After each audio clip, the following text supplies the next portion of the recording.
Awesome. We've overcome difficulties. All right. Thankfully, besides Stephanie and a couple other extremely loyal people, the vast majority of folks who watch this after the fact. So we're in good shape for the other 19,997 people who watch this. Yeah, sorry about the glitch there. That's all right. It happens. So to start, just to recap over real quick, you had a really cool career in Silicon Valley doing software engineering, both on the software and the hardware side, being an embedded developer, right? Yes, that's correct.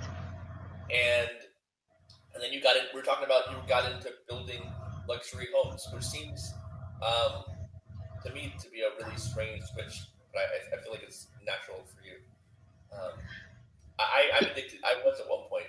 I had a girlfriend who was addicted to HGTV, and Oh, okay. she thought she was going to build homes, but I talked her out of it. Yeah, well, don't believe everything you see on HDTV. No, of course not. That's what I told her too. Yeah. She's like, "Oh, I could do this." I'm like, "No, I don't think you could. Maybe you can, but not like that."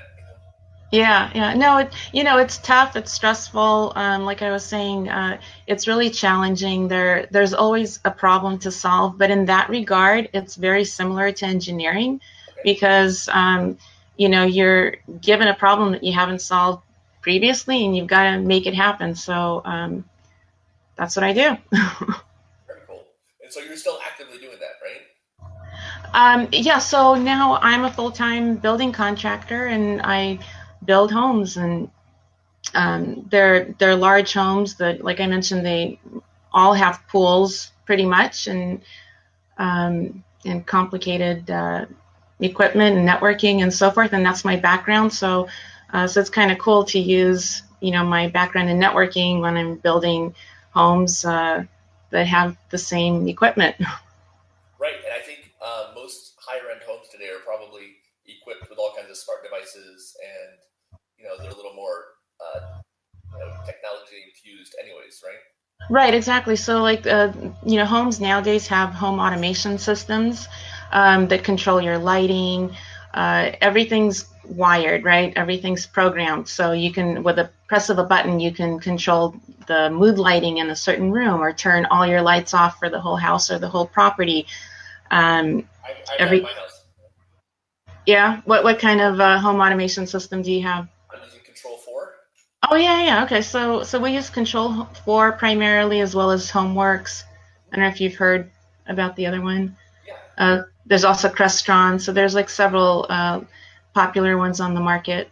Yeah, Crestron is the big one. I used Control 4 because I didn't have as much space, and also I wanted it to work with my Amazon Echo. So okay. It works really well for me. I like it a lot. I've had it for a long time, way before Echo came out. Yeah.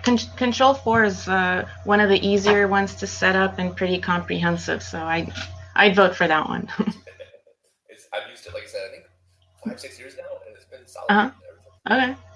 So tell me this electrocution story. What happened?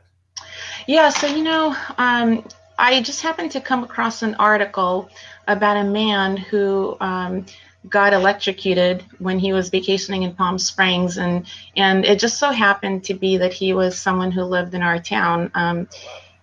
Yeah, and it was by chance that I came across this article. So I started reading about it, and I was thinking, well, how could that have happened, right? So he was vacationing with his family. They had a pool party. He saw that his daughter was struggling on one side of the pool, and he had like other guests that were on the other side of the pool that seemed to be okay, but they were slightly like turning blue, like their skin color was changing, but the daughter was struggling. So he jumped in to save her.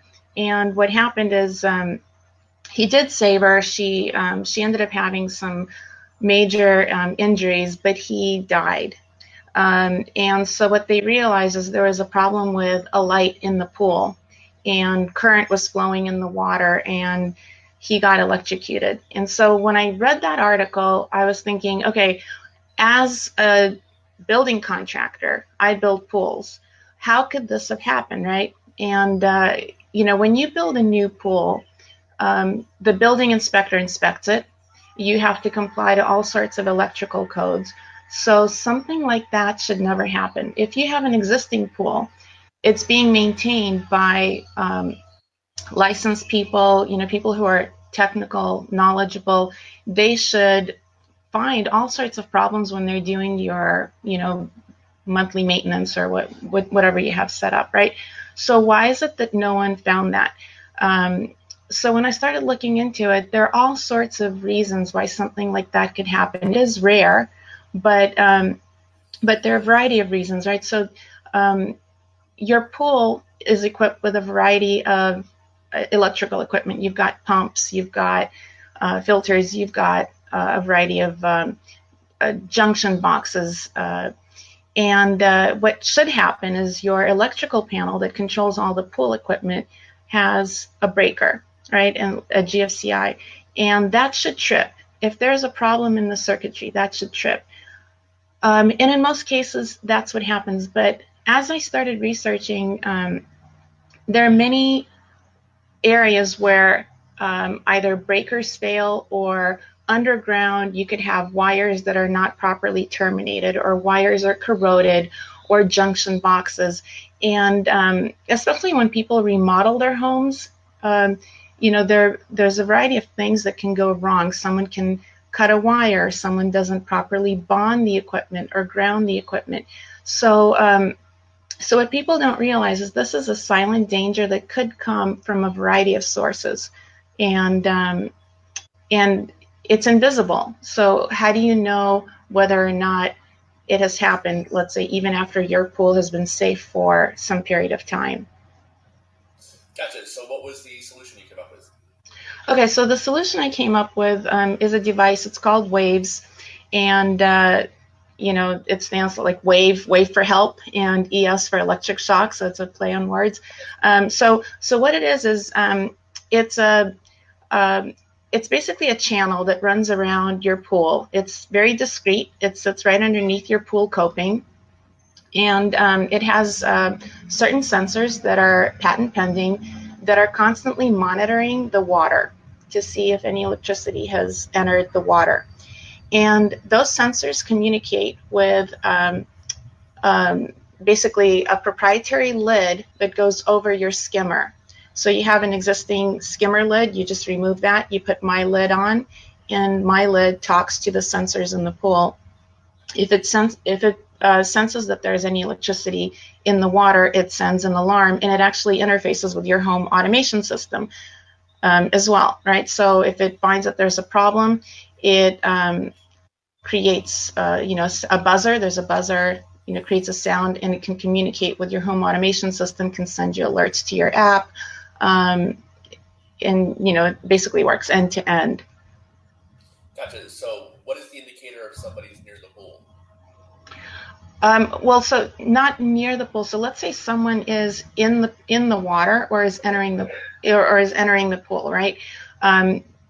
If the water has been electrified, then these sensors will pick that up, and they will communicate with that special lid circuitry, and that's what an alarm, so that you can hear that you shouldn't be entering the water, or you should get out of the water, or someone should help you get out of the water. And that's actually really tricky, because if the water is electrified, you don't want to touch the person, because then you become the ground.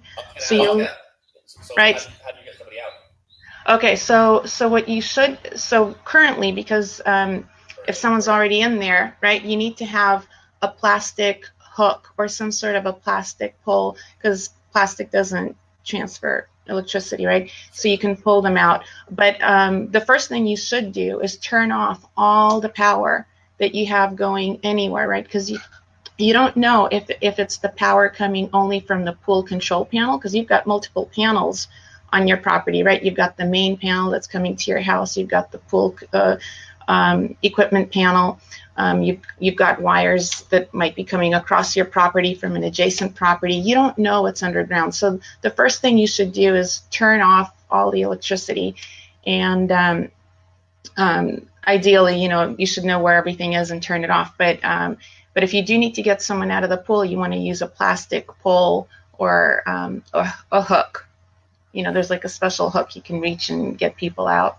Right, which, I mean, that's it's a good idea. I'm sure most people don't have that at their house. Right. If they don't, they should. That's a great idea. Yeah, exactly. I don't know if I have a plastic. I'm thinking, I don't think I do. I should get one.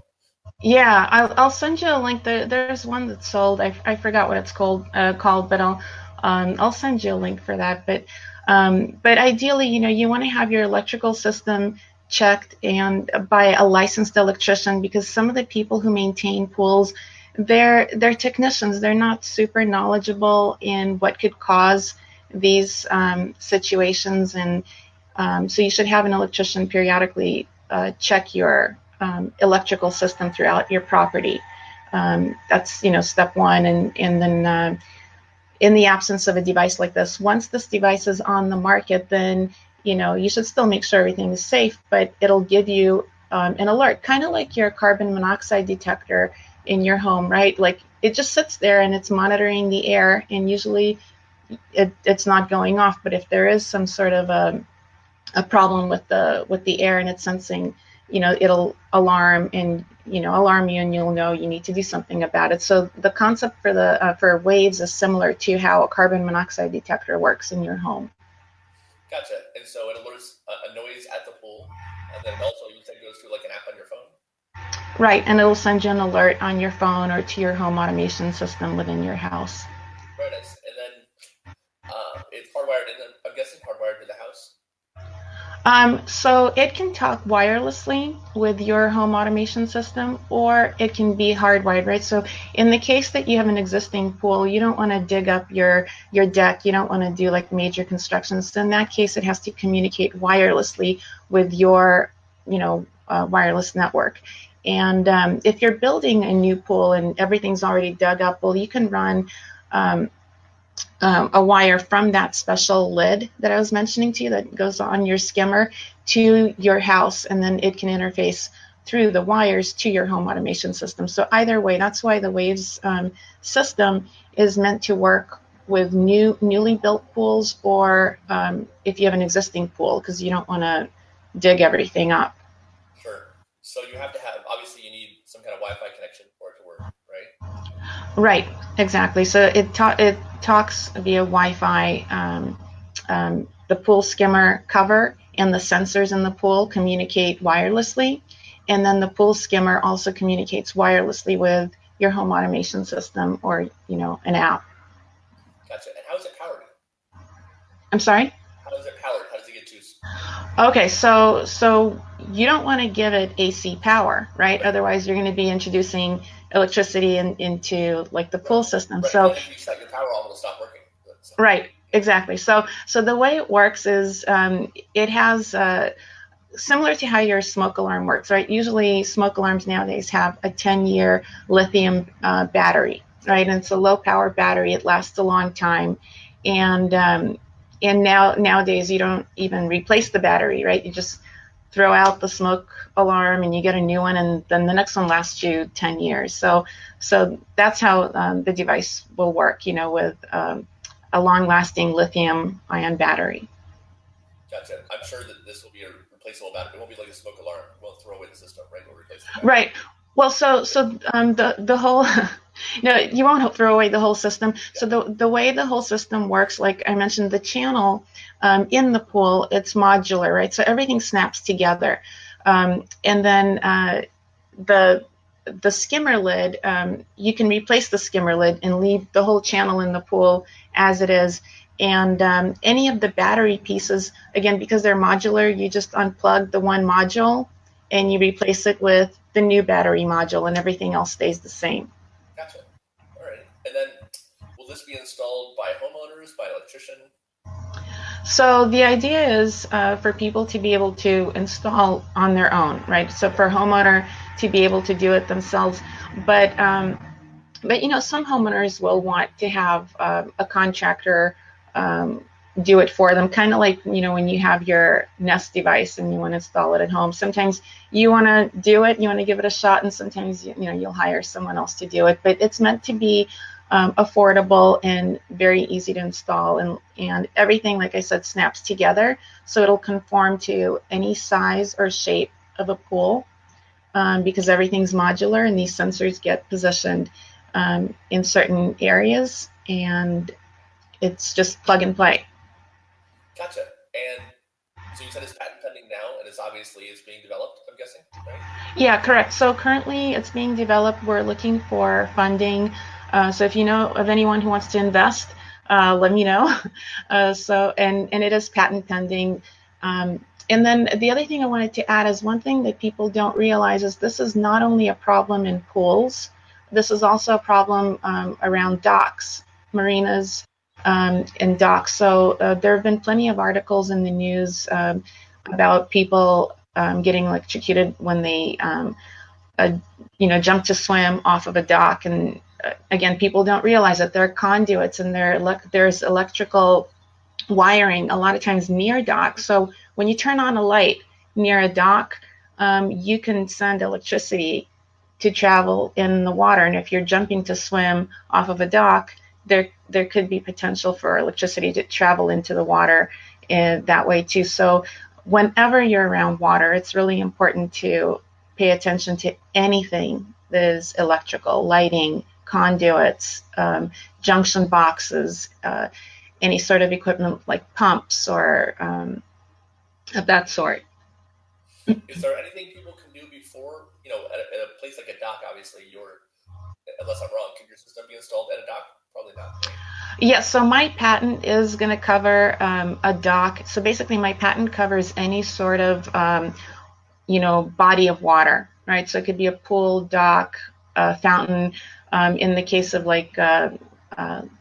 you can even get water coming into your basement, right? Let's say your basement gets flooded and you have wiring in your basement. So any body of water, the patent covers that, and the device can be installed basically in any situation, fountain, pond, that sort of thing. How does it work without the skimmer, though? The skimmer really, in the case of a pool, you want to have somewhere where you put the receiver, right? So we use the skimmer for that. But in the case when you don't have a skimmer, the receiver is just a little box that has circuitry. So you can put it anywhere, and that little box communicates with the rest of the system that has the sensors. So the skimmer, the lid is just kind of a cover for the circuitry. Yeah. Just for the aesthetics of it. Yeah, exactly. Just so you can reuse your existing setup again, so you're not changing anything about your pool and your deck. So, if folks, before your system arrives and if people don't have it, is there some way they should test the water before they enter it? I mean, if they're worried about Yeah, so there is a way to test the water, and for that, I would say contact your licensed electrician. There are tools that they can use to test, how much voltage, if any, is going in your water. So it's not something a homeowner would have or would know how to set up. But if you contact your electrician, they'll know how to verify if there's any current near any of your lights or any equipment near your pool. And is there anything that you can do to prevent this? I mean, other than just maintaining your equipment, or?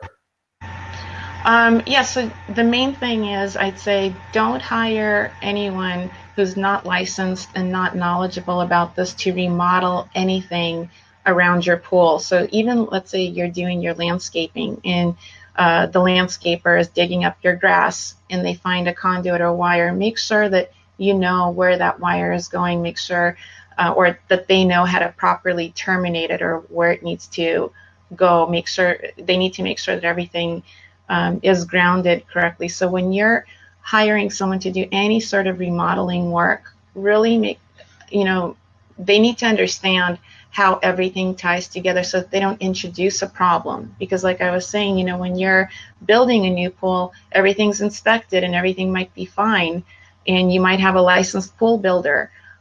After that, you don't know if something has changed or something was cut or modified, and that introduces the problem into the whole system.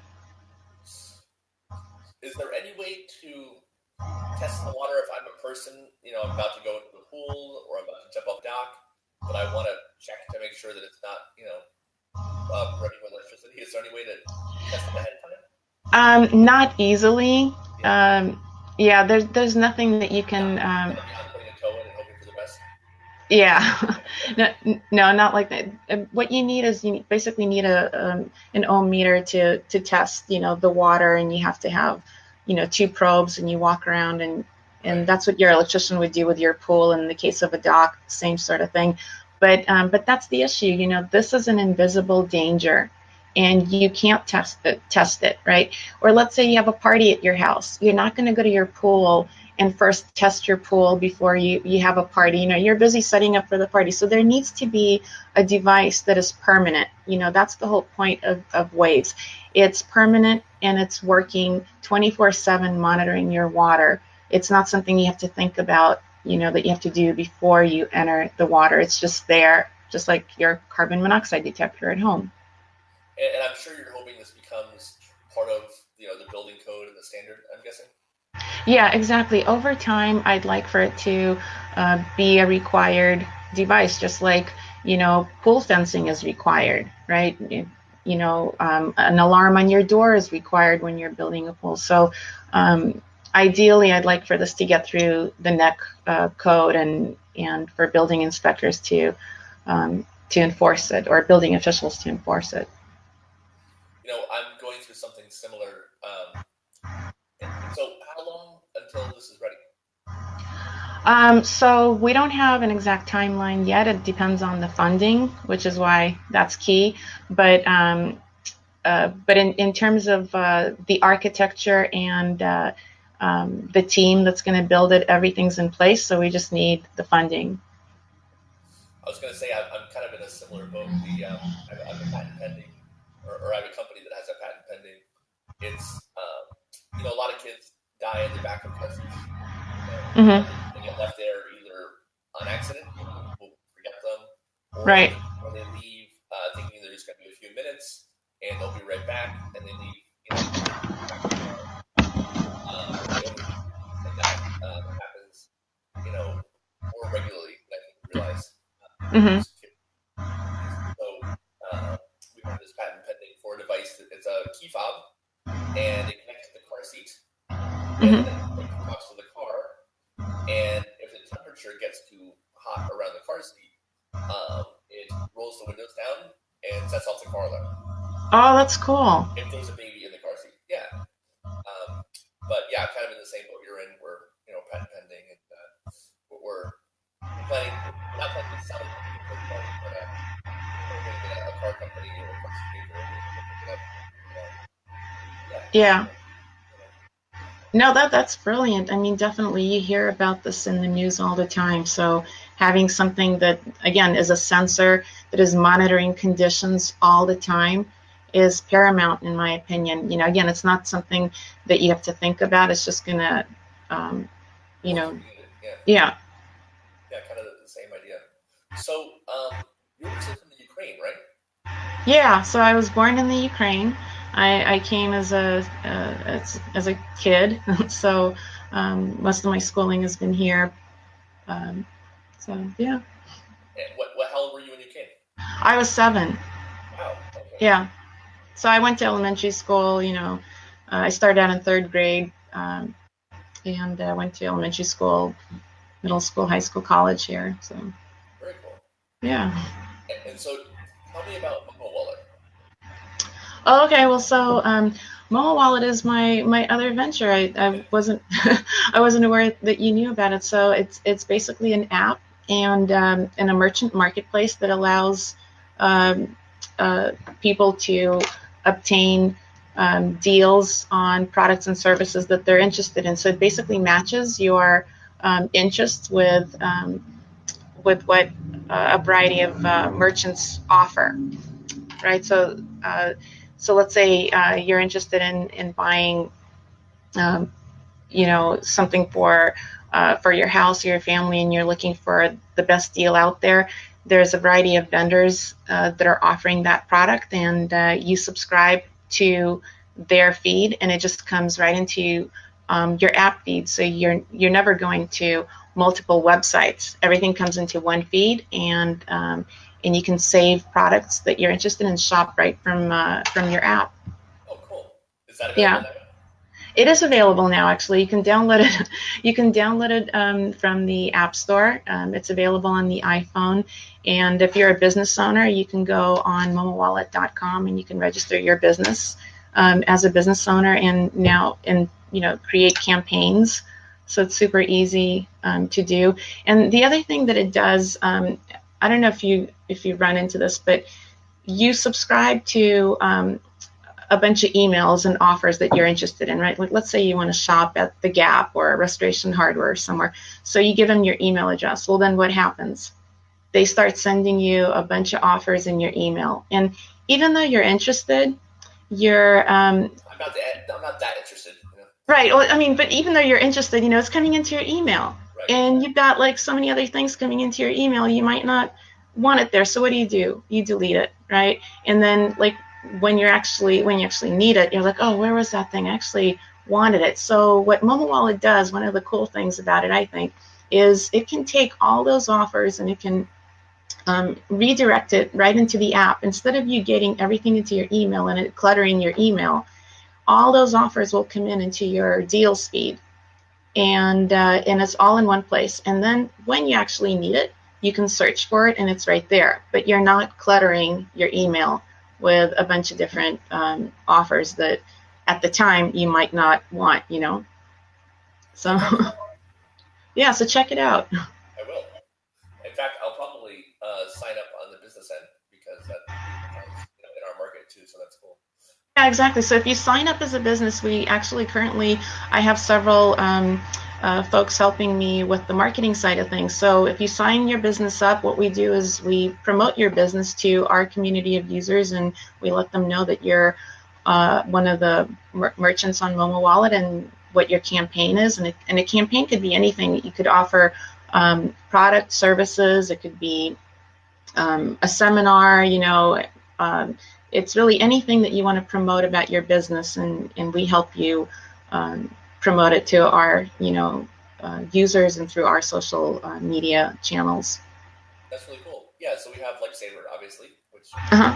and launching in a month or so is childsafetystore.com. Okay. We offer, in-home child safety products, the baby gates, the tablets, Uh-huh. all that stuff. So I think both of those might work for you. So. Oh yeah, that's great. For sure. Yeah, we're targeting with Momo Wallet. We're targeting moms primarily. I mean, anyone can use it. Could be anyone. But Momo Wallet stands for Mobile Money Wallet, or more money in your wallet, or the Mom Wallet. So it's a play on words. And it's just meant to help folks find products and services that they're interested in. I like your commitment to plays on words, by the way. Oh, so you see the pattern there? Yeah, I do. So does it follow to the construction company too, by the way? No, you know what? The construction company is kind of a boring name. It's just like my last name, Forood Design and Construction. So, gotcha. Yeah, and it's actually my husband's last name. So everyone always asks me, "Oh, is it your husband's construction company?" It's like, no, it's mine. It's just his last name. You're like, no, he cleans houses. No, he works for Netflix. He works for Netflix, so. That's pretty cool. You missed an opportunity. You could have come up with something for the construction company. I know. My mom was always into starting companies with plays on words. She wanted to start a lawn care company called Lawn Enforcement. Oh, I like that. Right? I like that. Yeah. She wanted to start a bakery called I Need Dough. That is so good. Okay, I need to hire your mom to help me with my construction business name. Yeah, she's pretty good. So, yeah, she always wanted to come up with cool company names. But awesome. Is there anything else that you're doing that we should talk about? We've got the Momo Wallet. We've got Waves. We've got Forood construction design. Yep. That keeps me pretty busy. Let me tell you. Yeah, that's it. That keeps me really busy. And we're not sure when Waves is going to hit the market. Hopefully soon. Yeah, so I'm working on it. Again, it depends on funding because it is expensive to build a hardware device and to to market it and to market, and as you know, like to get it into stores like Home Depot. It and also you have to go through a bunch of testing, like UL testing, right? So all that is really expensive. It's time consuming, and you need to have lots of connections. So if you know of anyone who wants to help me get the word out, build awareness, and also finance it, I greatly appreciate it. So let me know. Yeah, you never know. Someone, and if someone wanted to contact you, if someone was a billionaire who really was scared of electrocution and wanted to fund this, where they get hold of you. Oh, so yeah, they can contact me through my website or Facebook page. So my website is waterhawktechnologies.com, and you get the play on words there, like water hawk, like a hawk is watching I get it. the water. Okay. Awesome. And by the way, I went to waterhawktech.com, which is in your email, and it doesn't work. Yeah, so you know what? I actually own both domains. Gotcha. But the linking to the other domain is messed up right now, so Yeah. I've got to fix that. But if you go to Waterhawk Technologies IES.com, you'll have information about waves. You'll have some resources. I'm still building the website, so there's still more that I need to put in there. But the basics are there. And if you want links to various articles, you can go to my Facebook page. Again, I just set that up recently, but you can go to Waterhawk Technologies, just search on Facebook, and you'll find a variety of links that I've put in there about news articles and on the topic. And let me know what you think, and let me know if you have any comments and feedback. I'm certainly open to everything. So you didn't name the company Waves. So are you thinking about developing other water safety devices? Yes. Oh, you're so perceptive. Yes. So the reason the company is called Waterhawk Technologies is because you can monitor a variety of things about water, right? So Waves is monitoring electricity, Right. but eventually you can also monitor the quality of water because, in pools, kids have accidents, and you might want to monitor the cleanliness of water, temperature, so that your pool equipment works more efficiently. You can integrate it with all the pool equipment and send alerts back to the filters and temperature sensors and so forth. So eventually the company can build other water sensing technology. There's another device called Pool Hawk. Are you familiar with that? No, I'm not. Pool Hawk is a camera system. I think right now it's mostly in commercial pools like YMCA's. Uh-huh. And it's got a camera, I think at the bottom of the pool, maybe another one above the pool. And Mm-hmm. essentially it monitors for drowning. So if Huh. it independently identifies each individual swimmer, and if someone starts doing the things that they do when they start drowning, it alerts the lifeguard on an app on their device, and it takes a screenshot of where they are drowning, and immediately calls 911 and sends a fire. Wow. It's a cool system. Yeah, it's really cool. Oh, neat. I'll check them out. I haven't heard about it. Yeah, the name reminded me. And what you're doing reminds me of. I should hook you up with my friends over at. Have you heard of Sea Float? No. Sea Float is like a ball, and it floats in the pool, and it tells. There's an app it connects to, Mm-hmm. and it lets you know your chlorine level and water temperature, Mm-hmm. and there's different like stuff you can do with it. It also has a like a water safety alarm. You can set it so that if there's someone in the water, Mm-hmm. it'll go off like someone entering the water. Right. I think they're still developing it, but eventually they want to have it so you can play games with it, so you can do like a cannonball mode where eventually you get to cannonball. Oh, neat. If the chlorine gets too high, because all kinds of Yeah. monitoring stuff, Oh, yeah, definitely. Put me in touch with them. I'd love to chat with them. Yeah, my good friend Francis Pruitt is doing that, and he's a cool guy. So. Uh-huh. And what's his background? Also in embedded, or?